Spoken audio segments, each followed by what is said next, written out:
আল্লাহ পাক রব্বুল আলামিন মানব জাতিকে সৃষ্টি করেছেন তার ইবাদত করার জন্য।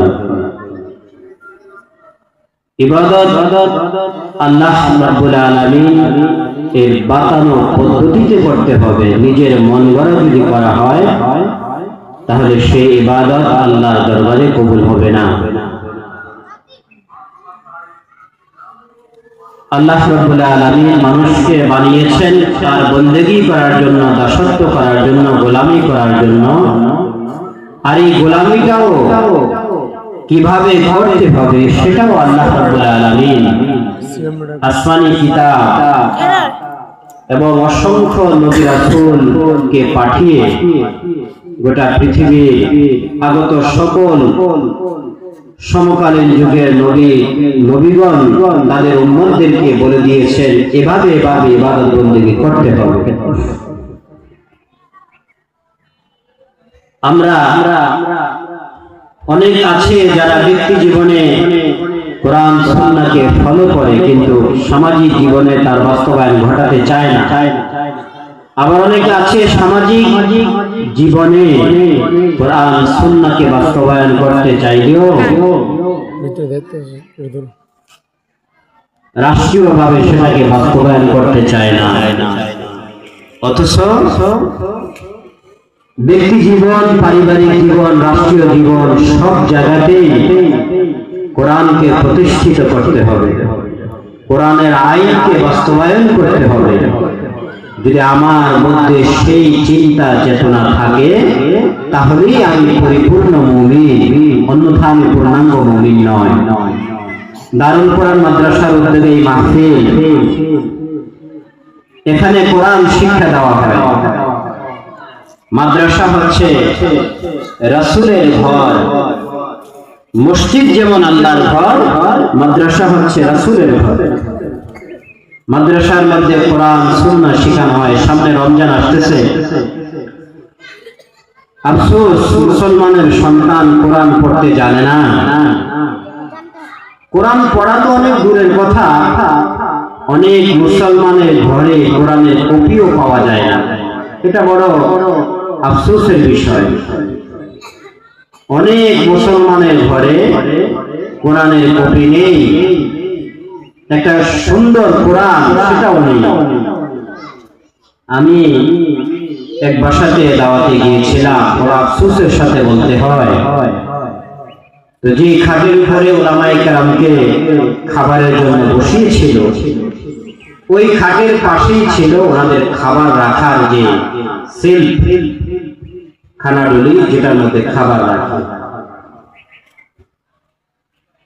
আমি দেখলাম সেটার মধ্যে কিছু কাগজ বিছানো আছে। আমি একটা কাগজ টান দিয়ে নিয়ে দেখলাম, আফসোস ওই কাগজের মধ্যে কোরআনে কারিমের আয়াত এবং অর্থ তাফসীর লেখা। মানে হচ্ছে সে কোরআনের পৃষ্ঠা, কোরআনের অনুবাদ তাফসীরের পৃষ্ঠা ছিঁড়ে ছিঁড়ে তার খাবারের সেলফের মধ্যে বিছিয়েছে। আস্তাগফিরুল্লাহ। এই হলো মুসলমানদের ঈমানের হালত, এই হচ্ছে আমাদের মুসলমানদের ঈমানের অবস্থা। আজকে মুসলমানের ঘরেই তো কোরআন অবমানিত হচ্ছে, কোরআনের সম্মান ক্ষুণ্ণ হচ্ছে, তাহলে অমুসলিমকে আর কি বা বলা যায় বলেন? বহু মুসলমানের সন্তান বয়স্ক হয়ে গেছে কিন্তু কোরআন পড়তে জানে না, কিন্তু কোনোদিন সে কোরআনকে ধরেও দেখে নাই যে আমি তো কোরআন পড়তে জানি না, ঠিক আছে একটু আমার ঘরে অন্তত একটা কোরআনের কপি রাখি, আমি কোরআনটাকে একটু হাতে স্পর্শ করি, একটু ধরি, কোরআনটাকে একটু চুমু দেই, দেখি না কোরআনের কিছু বরকত আমার মধ্যে আসে কিনা। হযরত ইমাম গাযালী রাহমাতুল্লাহ আলাইহি প্রসিদ্ধ ইমাম ছিলেন। ইমাম গাযালী রাহমাতুল্লাহ আলাইহিকে আল্লাহ তাআলা স্বপ্নে দেখালেন, হে ইমাম গাযালী তুমি যাও রহমতপুর এলাকায় চলে যাও, ভারতের রহমতপুর এলাকায়। ইমাম গাযালীকে আল্লাহ তাআলা স্বপ্নে দেখালেন, ইমাম গাযালী যাও তুমি রহমতপুর এলাকায় চলে যাও। রহমতপুর এলাকায় গিয়ে দেখো সেখানে আমার একজন কুতুব, আমার একজন ওলি মারা গেছে। ওই এলাকায় কোনো আলেম ওলামা মৌলভী সাহেব নাই, তুমি যাও গিয়ে সে আমার ওদিকে গোসল দাও, কাফনের কাপড় পরাও, নিজ হাতে তাকে দাফন করে আসো। ইমাম গাজালি রাহমাতুল্লাহ আলাইহি স্বপ্নে দেখার পর ঘুম থেকে জাগ্রত হয়ে গেলেন। ঘুম থেকে উঠে তিনি ওযু করে নামাজ পড়ে ফজরের নামাজ আউয়াল ওয়াক্তে শুরু ওয়াক্তে পড়ে রওনা করলেন রহমতপুর এলাকার জন্য। যেতে যেতে অনেক সময় বের হয়ে গেল। ওই এলাকায় গিয়ে তিনি জিজ্ঞেস করতেছেন এই এলাকার নাম কি? একজন লোক বলল এলাকার নাম তো হলো রহমতপুর। ইমাম গাজালি বলতেছেন আমি তো রহমতপুর এলাকার সন্ধানে এসেছি, বলো তো তোমাদের এলাকায় কোনো আল্লাহর ওলি মারা গেছে কিনা? অনেক লোককে জিজ্ঞেস করলো, কেউ বললো না না আমাদের এলাকায় কোনো আল্লাহর ওলি দু একের মধ্যে মারা যায়নি।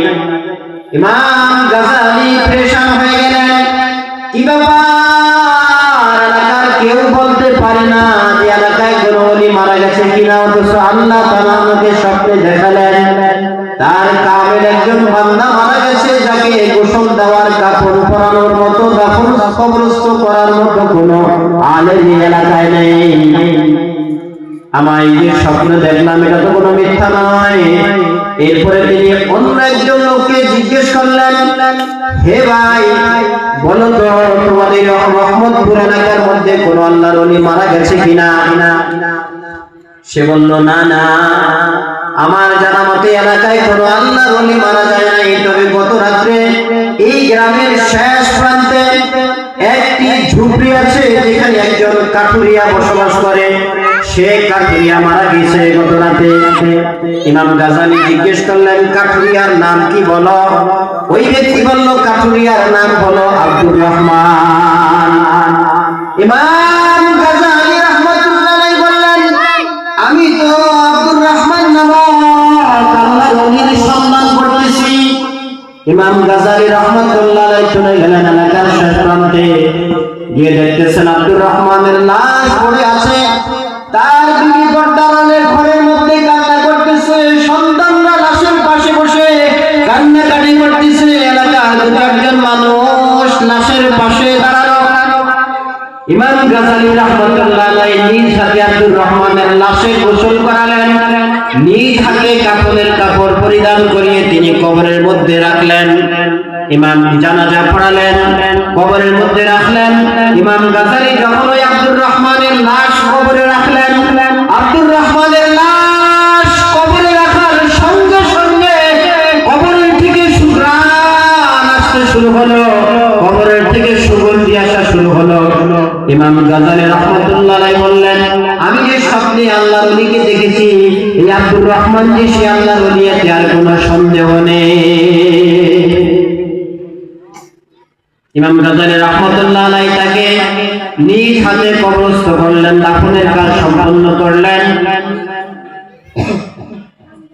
দাফনের কাজ সম্পন্ন করার পরে ইমাম গাজালি রাহমাতুল্লাহ আলাইহি কাঠুরিয়ার বাড়িতে গেলেন, ঝুপড়িতে গেলেন, গিয়ে জিজ্ঞেস করলেন কাঠুরিয়ার সন্তানদেরকে, হে কাঠুরিয়া আব্দুর রহমানের সন্তানেরা বলো তো তোমাদের বাবার এমন কি আমল ছিল যে আমলের কারণে তোমাদের বাবাকে আল্লাহর ওলি বলা যায়? আব্দুর রহমানের সন্তানরা বলল না না আমাদের বাবার এমন কোন আমলের কথা জানা নাই যে আমলের কারণে আমাদের বাবাকে আল্লাহর ওলি বলা যায়। ইমাম গাজালি রাহমাতুল্লাহ আলাইহি বললেন ঘরের স্ত্রী স্বামীর সব কাজকর্ম সম্পর্কে অনেক হাল জানে, সন্তানদের থেকে অনেক কাজ গোপন থেকে যায়, আমি তার বিবিকে জিজ্ঞেস করি। ইমাম গাজালি আব্দুর রহমানের বিবিকে জিজ্ঞেস করলেন, হে আব্দুর রহমানের বিবি বলো তো তোমার স্বামীকে আল্লাহর ওলি বলা যায় এমন কি আমল করতো? আব্দুর রহমানের বিবি বলল মৌলভী সাহেব না না আমার জানা মতে আমার স্বামী তো কোনো আল্লাহর ওলি ছিল না। কাঠুরিয়া ছিল, জঙ্গলের মধ্যে কাঠ কাটতো, বাজারে বিক্রি করে ওই টাকা দিয়ে সংসারে চলতো। কোনো রকম একবেলা খেয়াল একবেলা না খেয়ালে স্পষ্ট ভাবে দেখা যায়। কাঠুরিয়া বিবিকে বলছেন, ভেবে চিন্তে বলো। কাঠুরিয়া আব্দুর রহমানের বিবি অনেক চিন্তা করে বলল, আমার স্বামীর তেমন কোনো গ্রহণযোগ্য আমল ছিল না, তবে আমার স্বামী দৈনিক একটা আমল করত। আমার স্বামী কোরআন পড়তে জানতো না, কাঠুরিয়া ছিল, মূর্খ মানুষ ছিল। আমার ঘরে দামি কোনো ফার্নিচার নাই, ভালো কোনো খাট নাই, শোকেস আলমারি নাই। এই ঝুপড়ির মধ্যে আমরা সন্তান থাকি। দেখেন আমার ঘরে ওই কোন একটা তাক আছে, যে তাকের মধ্যে আমাদের কোরআনের একটা কপি রাখা আছে। আমার স্বামী কোরআন পড়তে জানতো না। আমার স্বামী প্রতিদিন ফজরের নামাজ পড়ে, ফজরের নামাজের পর যায় নামাজে বসে ওই পাঠ থেকে কোরআনুল কারীমের কপি টানা নিয়ে কোরআনুল কারীমকে চুমু দিত, গালে লাগাতো, চোখে লাগাতো, মাথায় লাগাতো, কপালে লাগাতো, এভাবে চুমু দিত। আর বাচ্চাদের মতো হাওমাও হাওমাও করে আমার স্বামী ঝরঝর করে বছরে কাটতো। আর কোরআনের পৃষ্ঠাগুলো খুলে প্রতিটি লাইনের মধ্যে আঙুল টানতো আর বলতো, হে আল্লাহ, এটা আপনার কালাম, আমি বিশ্বাস করি, আমি আপনার কালামকে বিশ্বাস করি, আমি আপনার কালামকে ভালোবাসি, কিন্তু আমি মূর্খ মানুষ, কোরআন পড়তে জানি না। এই লাইনের মধ্যে আপনি যা বলেছেন তা সত্য বলেছেন, এই লাইনে আপনি যা বলেছেন সত্য বলেছেন। এভাবে কোরআনের প্রতিটা লাইনে লাইনে যেত আর বাচ্চাদের উপরে অঝরে কাঁদলেন। আমার স্বামীর নাকের পানি, চোখের পানি পড়ে পড়ে, আমার স্বামীর চোখের পানি দ্বারা কোরআনের পৃষ্ঠাগুলো ভিজে যেত। গতকাল সকালেও ফজরের নামাজ পড়ে আমার স্বামী একই কাজ করেছিল। ইমাম সাহেব আপনি দেখেন, কোরআনের কপিটা খুলে দেখেন, আমার স্বামীর চোখের পানি এখনো কোরআনের মধ্যে শুকিয়ে আছে। ইমাম গাজালি রাহমাতুল্লাহ আলাইহি বললেন, হে বোন, আর বলতে হবে না, আর বলতে হবে না। তোমার স্বামীকে আল্লাহ তাআলা আয়াতুল মর্যাদা দান করেছেন, তোমার স্বামীকে আল্লাহ তাআলা ওলির মর্যাদা দান করেছেন। এটা শুধুমাত্র কোরআনের ভালোবাসার কারণে। তোমার স্বামী মূর্খ হওয়া সত্ত্বেও কোরআনকে ভালোবাসলো, প্রতিদিন কোরআনকে চুম্বিত, কোরআন খুলে খুলে কোরআনের উপর আঙুল টানতো, কান্না করতো বাচ্চাদের মতো। এই কোরআনের প্রতি প্রেম ভালোবাসার কারণে আল্লাহ তাআলা তোমার স্বামী মূর্খ হওয়া, কাঠুরিয়া হওয়া সত্ত্বেও তোমার স্বামীকে আল্লাহ তাআলা খাঁটি ওলি বানিয়ে দিয়েছে। আজ মুসলমানের সন্তান, মুসলমান তো কোরআন তো পড়তে জানি না।